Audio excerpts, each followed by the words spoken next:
Sa mga beginners naman, madali lang naman ito palitan dahil 5 series lang naman ito mga master. Magsimula lang kayo sa positive, tapos sunod-sunod na yan. Or depende kung saan kayo magsisimula, pwede sa negative.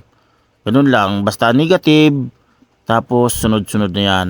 Halimbawa, B negative, B1, B2, B3, B4, at positive. At kung 10 pieces naman yung laman ng inyong drill battery, bali 5 series to parallel. Ganun pa rin naman ang koneksyon ng BMS. Ayan, tapos na tayo. Umilaw na mga master.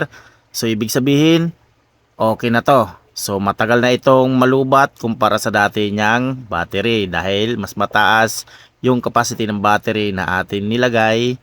At nilagay na natin ang mga tornilyo, 4 na tornilyo. Ayan, tapos na matakpan.